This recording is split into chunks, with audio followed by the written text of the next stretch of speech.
do barbecue. It's dining and takeout. Hey, ask for a the sample. Feed store. Oh, there's David. 1, 2. Looks like 2. Come on in. Thank you. You're welcome. Good evening. Thank you. That's their coworkers, I guess.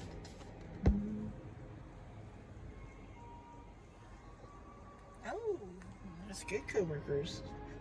It's Delta Hotel. She cheated on her husband. Maybe she met originally.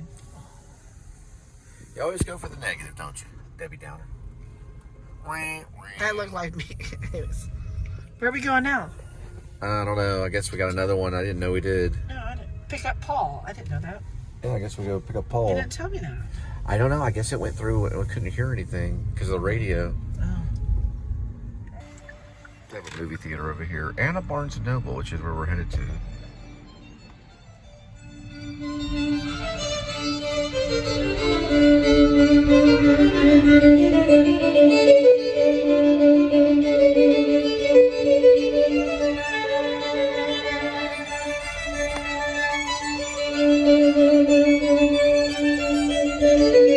Ankle, you said? Yes, the rug rack.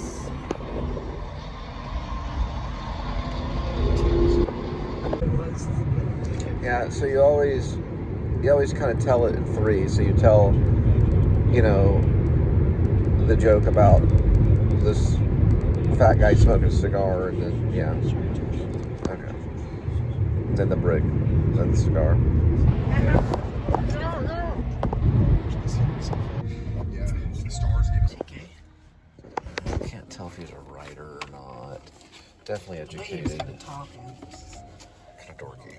So he's racing horses? Betting on horses. Oh gosh. He said something about journalism. Name of a horse Yeah. was journalism. It's something he lost $20 or something. Yeah, he's wearing a business suit. Looks like he's in business. He's a business suit. Yeah, business suit. No, he's wearing jeans. He's like a lawyer, maybe. Oh, whatever you want to put in your imagination. Oh, they have to calculate the ride. Well, how much time do they need?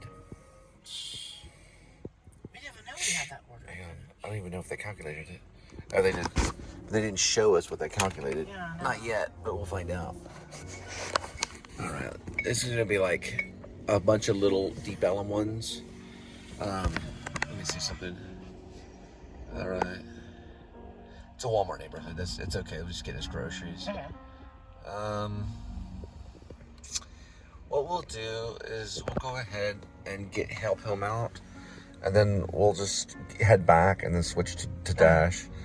Let me see if it'll allow me to. Okay. I'm gonna pee.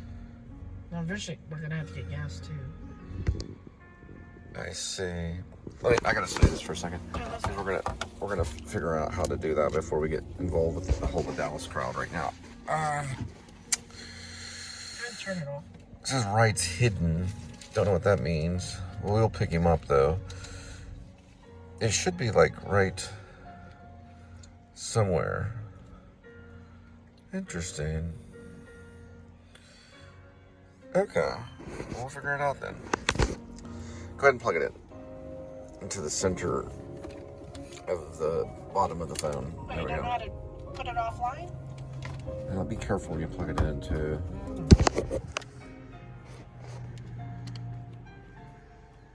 I can't fucking see it, excuse me. So you want to make sure it's this way. We need to put a sticker on it. There we go. And then it just goes right in the little cubby hole.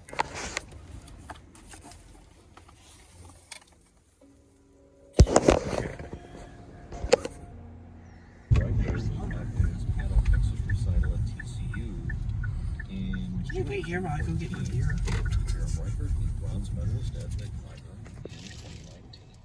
I didn't get a name. Oh, carry on. K-I-E-R-I-A. Put up the trunk. That guy with the beard? No, it's gonna be someone with groceries. I don't know. It could only be one bag. Just give me a second. Stop right here. Oh, that's like a white people closet. Where are you from? Australia. Oh, weird. We were just joking that we were from Australia. Oh, that's it. Okay.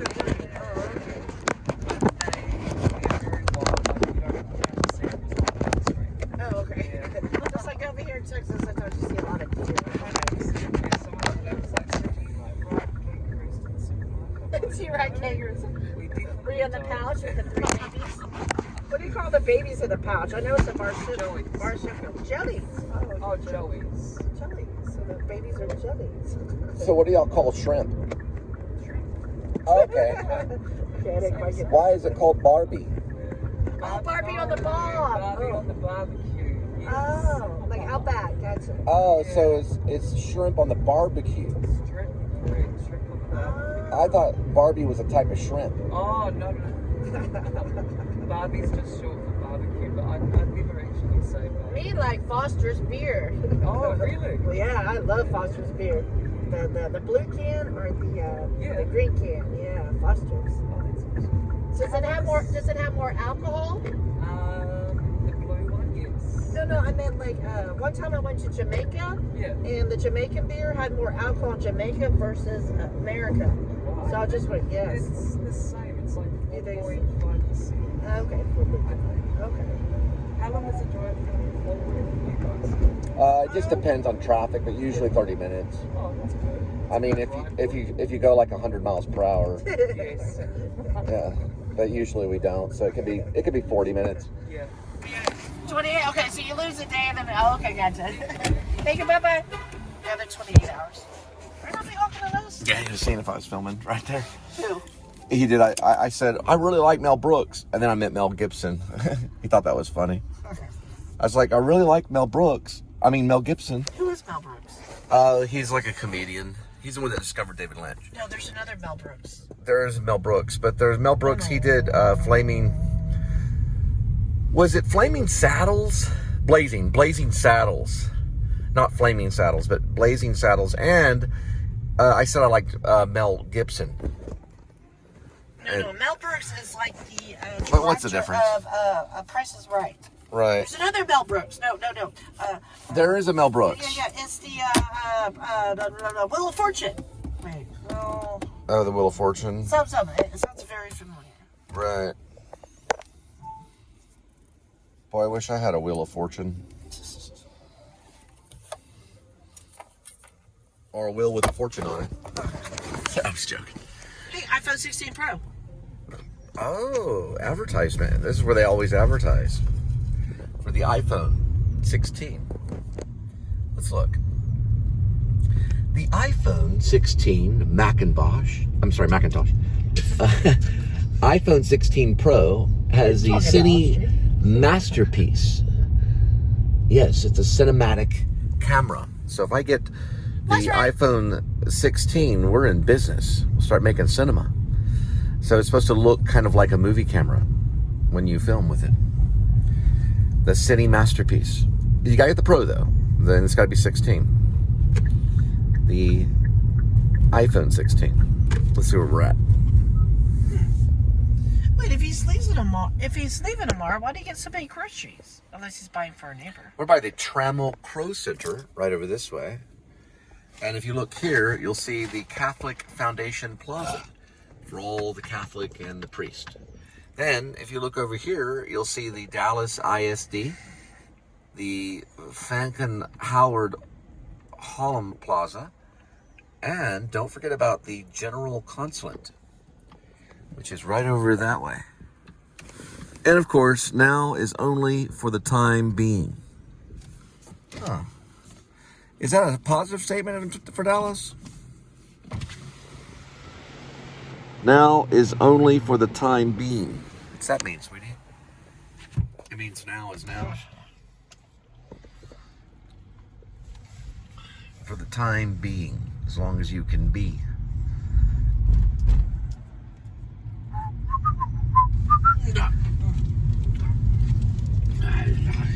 We are in the city of Dallas, and we're going to go straight this way. Oh, look what they have here. They have a little train car, a little streetcar named Dallas. Isn't that fun? There's the Texas Capitol building right there. Right that way. You keep traveling right under Woodall Rogers. And we'll be crossing under Woodall Rogers. Down that way, you can see where JFK got popped in the head. Then over this way, they got a little restaurant called La Parda Mi Cucina. Right on the sidewalk, which is where I just went. Don't forget Right there. Steakhouse. Yeah. Let's go this way to the right. I'll go over this way. So, the thing about Dallas is they got more violent crime. And Fort Worth has more property damage. Oh, doggy. Demographic wise. Doggy. Oh, doggies. Oh, cute.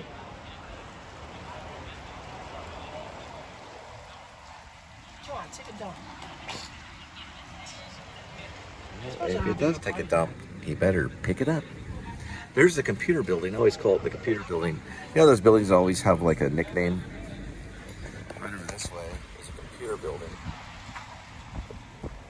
That's what I call it. It looks like a computer. Those old tower computers. It's a J.P. Morgan Chase & Company. Hey, Primrose Schools. Okay, Primrose. Cool. Then we're going to pass under North St. Paul Street. Yep, there's a computer building right there. Hey, there's El Phoenix. Oh, it is El Phoenix. All right, now we're going to go down this way. Getting onto the highway. And it looks like it's a pretty busy one coming up. There's El Phoenix. And don't forget Ross Perot. That's where Jacob the Carpetbagger came in. Did a nice little vlog of Ross Perot Center, I guess you could call it. It's like almost like a museum. It's a Ross Perot museum. It's sponsored by Ross Perot. Or at least it's... yeah. And then there's that building and the building they use in RoboCop. Both of them. Right. And then over there is where they have the West End. And back when I was a kid, they had it was a dance club for kids, usually from between 13 and 16, called Level 5. It was on the fifth level right there. And it was at the West End. That's what they call that there. The West End Center. Yeah, no, Level 5 was like right over there. Yeah. On the fifth level. And then across the street was a Starch Club. That was for the adults. And I've seen bad things in both. Yeah, the Starch Club, what I call the Starch Club, they call it the Starch Club. They used to give out ecstasy back in the late 80s, and it was not illegal. You just got your ecstasy when you walked up for no charge at all. And boy, that was a place that was cooking. Now, right over this way is where I almost got to go to the after party David Lynch Inland Empire thing at W. Now, I did meet David Lynch at the USA Film Festival. I believe it was at the Magnolia Theater or something like that. But right over here is the W somewhere. And he was supposed to be there, and Sarah and I went there to see him again because we got to talk to him right before, or right after Inland Empire. Yeah, it was after Inland Empire. And the one question I asked him was about script writing. I said, well, how much... oh, it's charging. I said, how much do you improvise and how much is actually scripted? He goes, well, Cole, everything is scripted. Something like that. And I was like, okay. He said, every once in a while, now and then, we'll add something little, but everything's scripted. And what I found out recently, not very long ago, is in Twin Peaks, the original, he actually came up with the idea for Crazy Bob from seeing a technician on set by the end of the bed. He was trying to get the shot just right. And boom, he found Crazy Bob, and then he wrote it into the whole story. And that was found right there on the set. And then I heard also that Inland Empire had no script at all. So, but it has a script now. That's what I heard. And then I said, well, thank you. No problem. Then this guy came out with a guitar and started playing guitar, electric guitar, right after Inland Empire. He really would answer the questions like this with his hand going like that. He had his hand going a lot. Then he would do this. And, it was very strange. But that was David Lynch back in the day. Now he's passed on this year. 2025. Now, his last vlog on YouTube was in October of 2024. So January, February, and then March, 3 months later, he would pass away right during the height of the fires, almost hitting Hollywood. And he moved in with his daughter, who made Boxing Helena back in the day and got in trouble with, what was her name? Basinger, Kim Basinger sued her, or tried to. Alec Baldwin's ex-wife. And they went through a big lawsuit and stuff, and she ended up not making Boxing Helena. I don't think she made it. His daughter's still around. She was the one who directed. I can't think of her name right now for some reason, but he does have a daughter. I don't know if she goes by Lynch or not. She probably does. Lucy's gonna have her baby. I can't figure out which kind of makeup to use for that show tonight. Ricky, I just called the doctor. You did why? Oh, I feel sort of funny. Oh? What'd he say? He said it might be any time now. Yeah, they really did hide her pregnancy.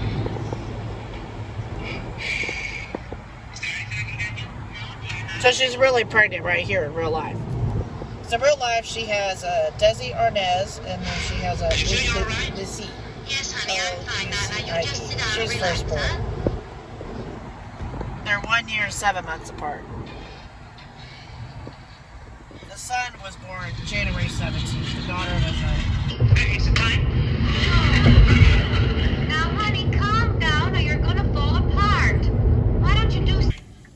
It's funny when the time is coming.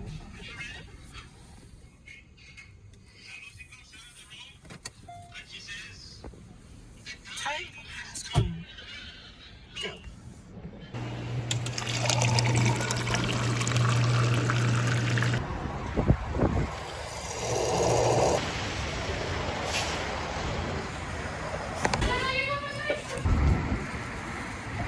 What are you looking for? How do you think the Fiesta closes? We can go by and see. Well, your car's over there.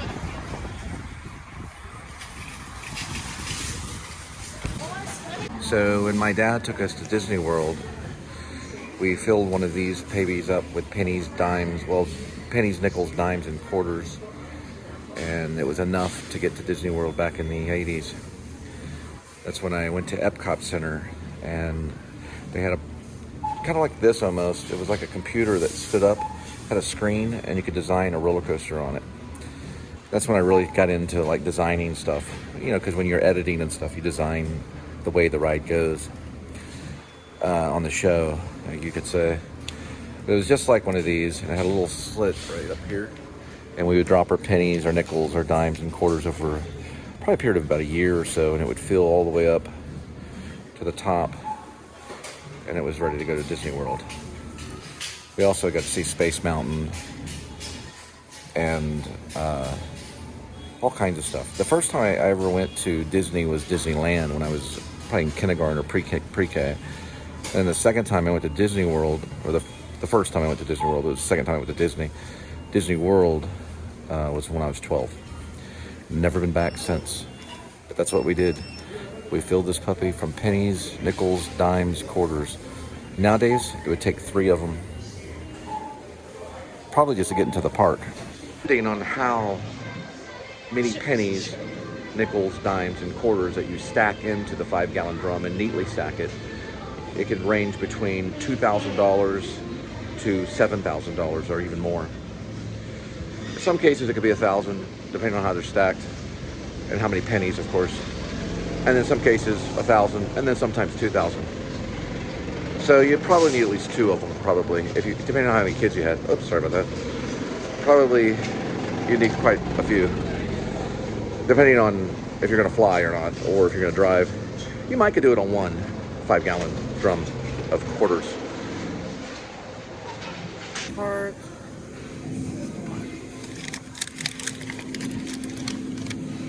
They're both what, 15 ounces? 15 ounces. You get the long dogs that way. Yeah. That's good for $2.50. I mean, let's look for noodles. I wonder how much their chips are. Let's check out their chips.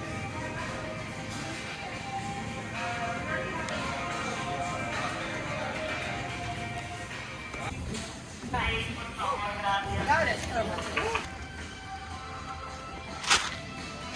am I to go? What brand is it? First Street since 1971. Okay. Made with real.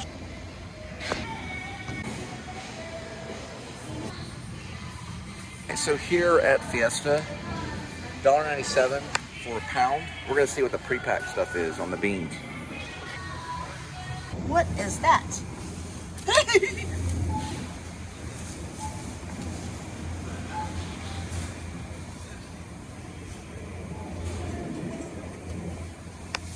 On this section, it's like $3, but I think that's more than a pound. Probably 2 pounds. Looks like a pound.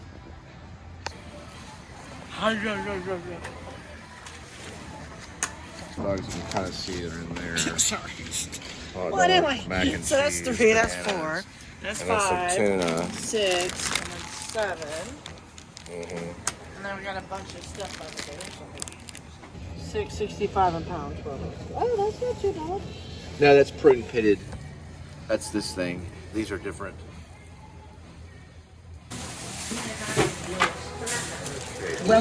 Scan items one at a time, placing them in the bagging area after each scan. For $89. All right, that's our adventure at Fiesta. $5.86 total. I did think their beans were a little high on the packaged beans, but the stock beans are, what's in stock is a little bit cheaper.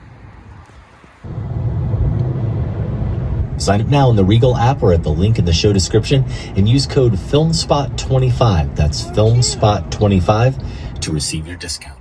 This episode of Filmspotting is sponsored by Soundstripe. Soundstripe has the best royalty-free music for all of your content. With over 10,000 songs and sound effects, curated playlists, and a new AI song editing feature, it's fast and easy to find and edit any track for your project. Get started with a free Soundstripe account at soundstripe.com/filmspotting and save 10% with code FilmSpotting10. That's soundstripe.com. Oh, males are generally larger and have more vibrant fur coloration, while females have more uniform color, such as gray or brown. So it's probably a girl. Does it have any nuts? What are you talking about? A squirrel. Your mom has a squirrel. Call your local Firestone Complete Auto Care and book your next appointment today. Hey, look at the squirrel. Welcome to Filmspotting. It's getting the wire the to your films of the car. century Watch out. to 25, which we did last week, Josh. There's a path where we can both come away pretty happy. Okay. There may be 2 names we're going to be tussling over, but I don't know. I think we can come away not too disappointed. We'll have to see. We'll see. I'm guessing we won't tussle too much over 1979 Stalker, the 4th film in our Andrei Tarkovsky marathon.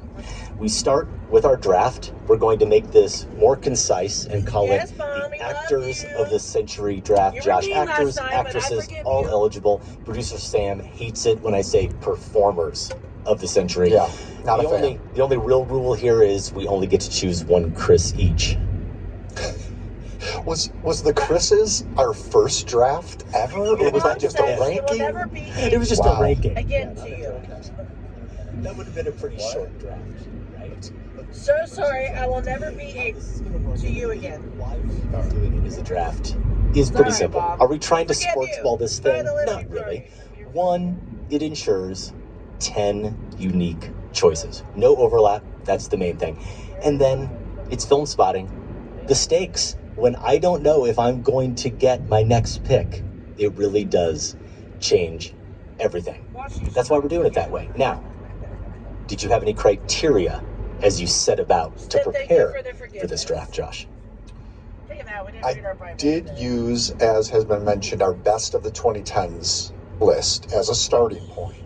But the more I got into it, it wasn't entirely helpful because a lot of the actors on that list, I wouldn't say it was recency bias, but just working with only those 10 years, we did that in 2020, you know, it did obviously weigh heavily on people who we were excited about then and are excited about moving forward, or were in 2020. So here I had to think about an entire body of work, not looking ahead so much, okay? It's this particular period.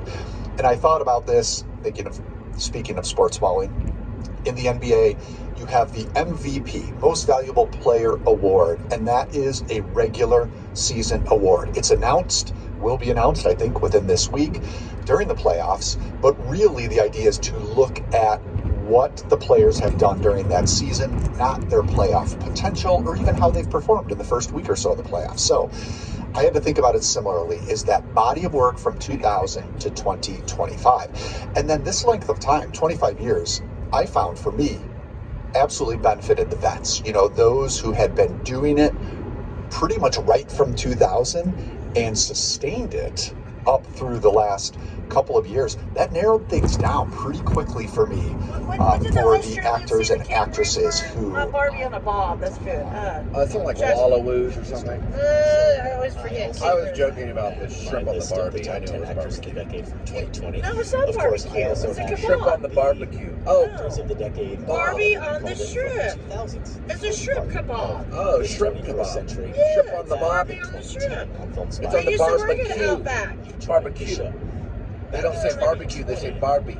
My criteria Shrimp on the Barbie. These Shrimp on the Barbie. actors had to have at least 3 You think it's a performances. shrimp I on Bob? approached it this No, time it's a barbecue. as a Mount Rushmore. Shrimp on the Barbie. I needed to envision Put that shrimp on the Barbie. characters' faces. Shrimp on the Barbie. Define the period, this entire I'm pretty sure 25-year that's what that period is. for that Shrimp on the barbecue. performer. And Well, anyway, I was then trying to had get consider information to off what of it. extent that quartet of faces might define the period itself. Bring in Ernst & Young or Price Waterhouse. We just alternated. The last time we had a draft, I think it was our... I would probably put Gary Oldman on the 2010 list for Slow Horses. 25 movie preview, and Even though Slow Horses came out in 2025. So 2010, probably Oldman for Churchill. Yeah. Yep. so now So I get to go I think first. it's fair. I do think for our next draft, we got to shake it. Because In 2023, it's estimated that there were approximately 35.3 million kangaroos. How many people live in Australia? The kangaroos are the people. to go on. Holy As you moly! know, In commercial yes, harvest areas that across list back in Australia. 2020 is somewhat helpful. Holy But once you moly. add in not only the past Wow. 4 years, you add in It depends on the first year. It can be part anywhere of from this 39 quarter to century. 65. It really does change the game. How many And people live in I guess I didn't Australia? feel like I had a really strong sense of who your top was. The population of Australia was 26,713,205. Oh, I didn't know that many people. Oh. Oh, so that's one. Performers. Math. Hold on. I think that'd be 1 out of 133. It's 25 So years. one kangaroo And so versus I stopped 133 overthinking it That and one decided to math go with Top my of my heart. brain. I'm picking who is genuinely my number one choice, Wait, even How though many people in Australia? I feel like he So we're looking at 35 million. In 2024, the population of Australia was 26 million. How many people in Africa? I mean, choice, and from a strategic Australia? standpoint, I'm probably playing it. You mentioned that focus on the road you here. look back and you didn't really consider at all I need to moving do the forward math on my own. whether or not these performers would be in our many lives, people what kind of live in performances Australia? they might give us in the future. Sadly, that's very much the case with my number one choice. I am going with Philip Seymour Hoffman. Oh.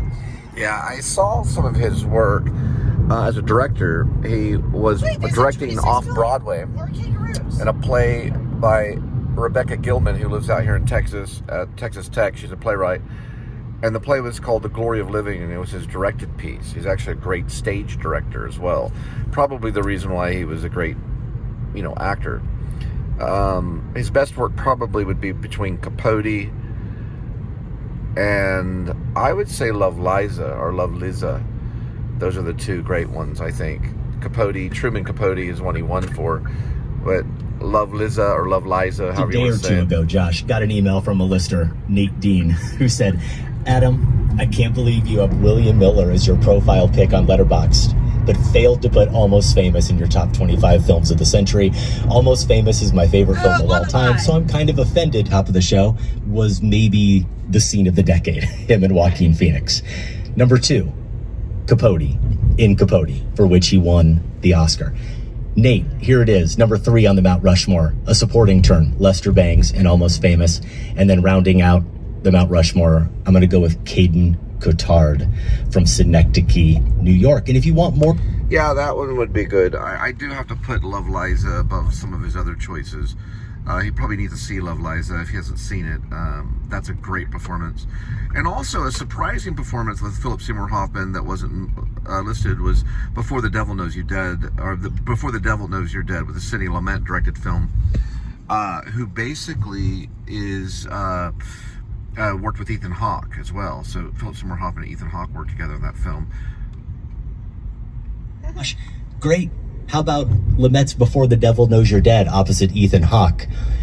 A Most Wanted Man is a really good film. I don't love The Savages or Doubt, but I have nothing against Philip Seymour Hoffman. My wife, girlfriend. It's up to you how this goes. Because you know what I'm going to do next? I'm going to find her. Whoever she is, I'm going to find her and I'm going to hurt her. I'm going to hurt her.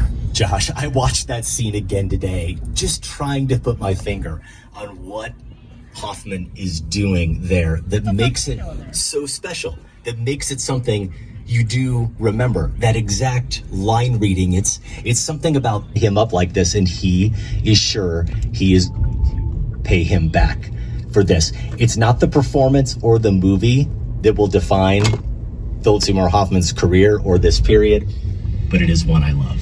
Let me ask you one more time. What's your name? What is it? Who are you? Who's the buyer? You don't have any idea what the hell's going on, do you? And you saw what I did to your little blonde friend at the factory, right? Oh, well, that was nothing. That was fun. I'm glad you got who you really wanted. And of course, Helen. So he went with Cate Blanchett, and the other guy went with Philip Seymour Hoffman for actors of the 2000s. Ragnarok, fizzy fun. You could put Thor Ragnarok in that category, but I'm thinking more here about Ocean's 8, The Life Aquatic with Steve Zissou, Indiana Jones and the Kingdom of the Crystal Skull. Sure, why not? I like that movie more than most people, and she's amusing in it. She is. And then To the hunk and not the butter. I'm not sure I follow. You know, I didn't come out of some cereal box. this is like, I mean.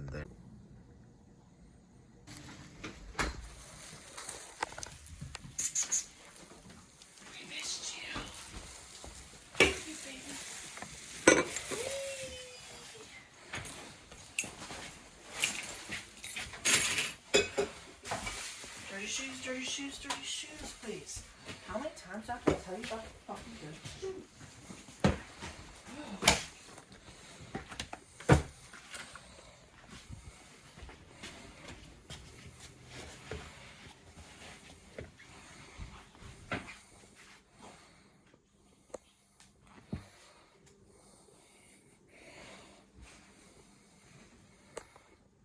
All right, here we go with today's kitty.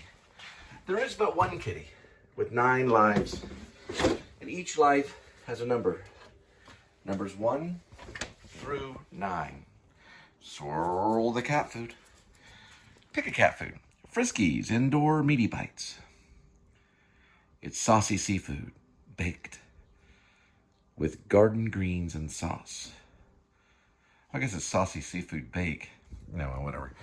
Okay.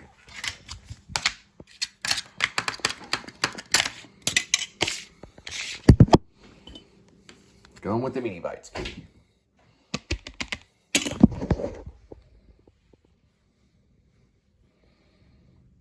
Yeah, baby kitty. All right. I'm tired of waiting on you, kitty. So we're going to set up a shot right here. I think that'll probably be about good enough.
All those dishes are dirty.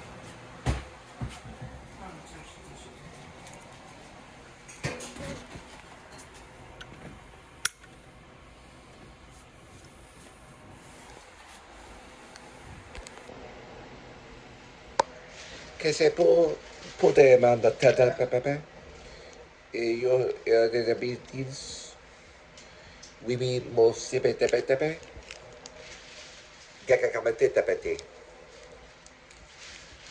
kakamatete mishki pi ruru shmakalapete shmala sepekete bembo shkalabateri Yes, de mosete cinematique ma kakakamichi pupu meshkalapete te rote de bedka papa kete pam Meseka makati, meseka, shelabetabo. Makasakma, pupu, sememama, pupu. Senumakam. Oui. Jelagama, jelamonibus, než autobus. Ça va?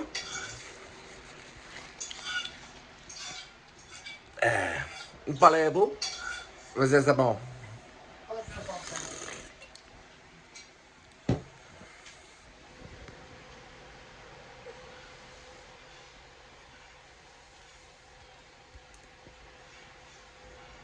Ezegama, bete. Ezegamala, ezegaba. Ezegaba, ezebaby.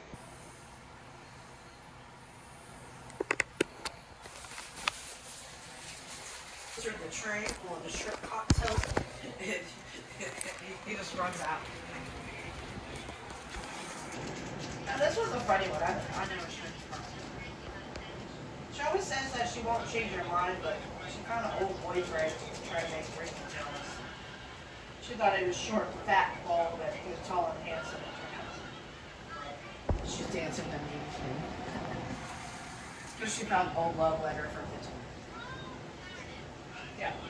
Poupou petit, poupou monsieur, mon pépé pépé, poupou l'époux. Mama kiki, mumutu, mama kiki poupou. So this is Jane Champion. I believe I say it wrong. It's Jane Campion, the piano. That's Holly Hunter. She was 35. Laying in the grass next to her, you saw her hand right there. That was Anna Paquin at 10 years old, I believe. 9 or 10. Sam Neill was almost 10 years older than Holly. And then Keitel, Harvey Keitel, was 10 years older than Sam Neill. They're all from different generations, especially Anna. Now, 2 Oscars went out. It went to Anna and to Holly Hunter. Anna was probably the youngest to ever win an Oscar at the age of probably 10 or 11. I saw it in 1993 with JQ, this Catholic girlfriend I had at the time, and I was attending Texas Wesleyan University studying acting, and my professor Ken Stilson saw it too. We were all blown away by the performances, and Keitel probably deserved something for this too. They were all rewarded something, I think, in Cannes, like at Cannes Festival. It was incredible performances, but what's even better about the piano, why it's not my top 11 yet, it may make my top 11, what makes it incredible is how the narration starts at the beginning, I'm doing this for copyright reasons, and then at the end. So at the beginning, you don't hear Holly Hunter's voice. You hear her mind.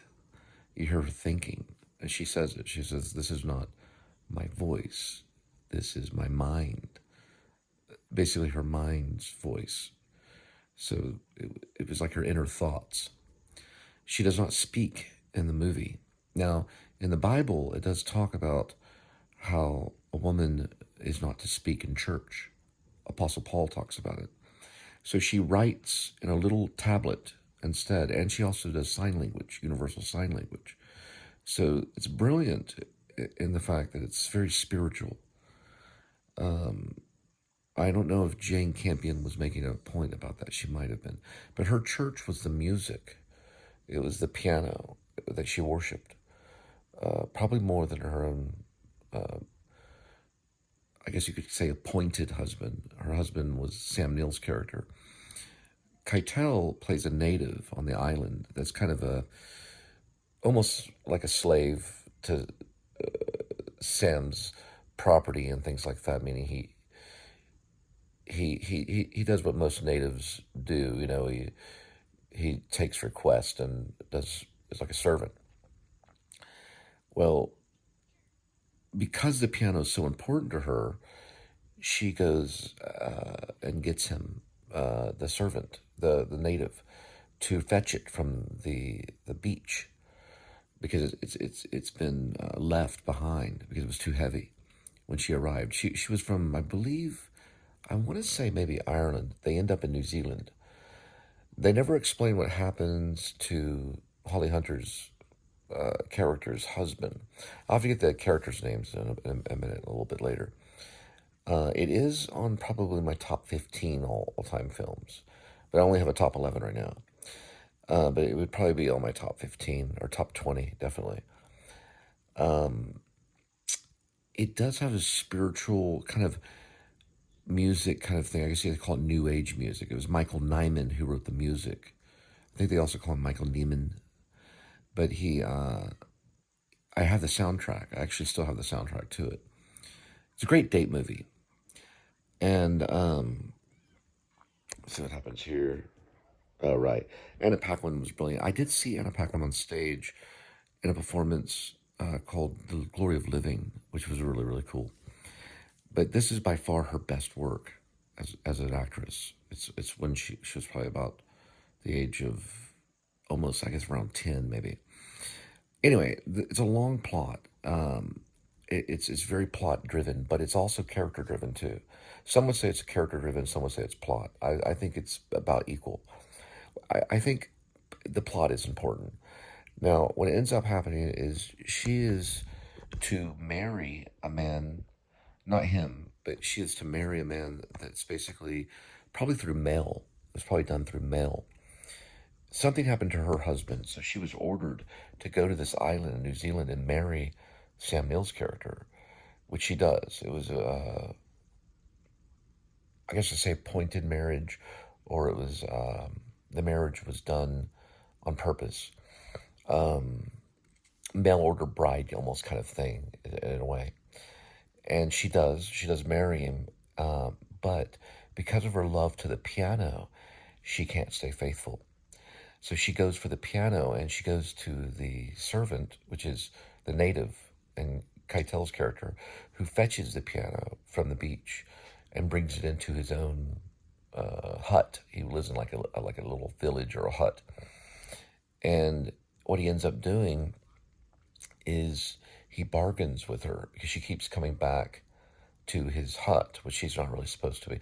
For a man to be alone with another man back then especially was a big scandal. Even today, the church doesn't, if you're not married to that person, then it's a scandal. And this is very common today, these types of, you could say, affairs. Now, she doesn't necessarily intend to have an affair with the native, but the native falls for her. And what ends up happening is he bargains with her and allows her to have a piano key for each time he gets to like look up her skirt or caress her in some way, you know, like almost like a peeping Tom kind of thing for a while. Well, that turns into a love affair, and then he ends up allowing her to play the piano whenever she wants. He still has a piano in his hut. So that goes on for quite a bit of time, and then Sam Neill's character, the husband, finds out, and what ends up happening is pretty amazing. He actually cuts her ring finger off with an axe in the rain.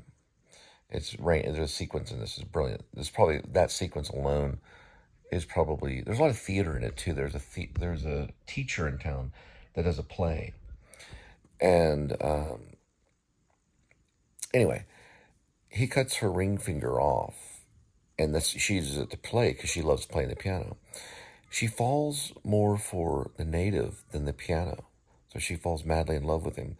So Keitel and her continue the affair, and anyway, so it leads to her finger getting cut off, and then the husband sends the ring finger, to the native by giving it to the Sam Neill's character gives it to the daughter, played by Anna Paquin, and she brings the ring finger to the native, and then Keitel has kind of an emotional anger scene where he wants to avenge, the mutilation of her finger, the amputation of her finger. So what ends up happening is they just hightail it out. So they get on a boat, I think with the piano. There's a lot of symbolism in this particular movie, and it's beautifully made, especially the texture, down to the decor. Probably one of the best costumes I've seen in a movie, and I'm always judgmental on costumes. I've taken a lot of costume classes. The costumes alone are brilliant. The music is brilliant. It's highly copyrighted, so I'm not showing, this could be blocked, but I'm only showing segments because that's all they allow. Now, when they finally go back to Ireland, she gets a fake finger. It's like a finger made out of metal, so she can go back to play the piano with all 10 of her fingers. And that's how, it pretty much ends. There is a last narration, because she originally, before she had traveled to the island, she had already lost her original husband, the one that she had the daughter with. But her love to music doesn't go away. But also her love for the native doesn't go away either. And the native is taken with her to Ireland. It's beautifully done. It's a romance. Probably I would say, out of a date film or a romance film, probably on the top of the list, other than like Shakespeare in Love and things like that. This is a very good film.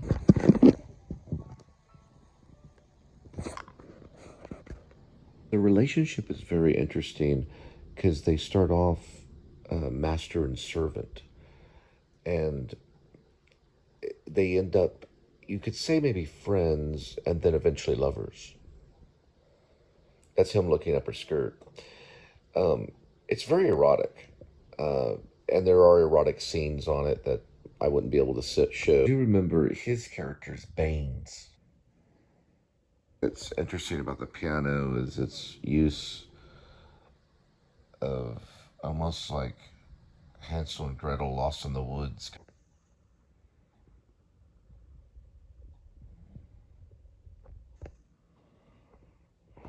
This reminds me of what they did to the Anabaptist. They put a stone around their neck, and they would throw, or I think the Baptists would throw the Anabaptists into the sea.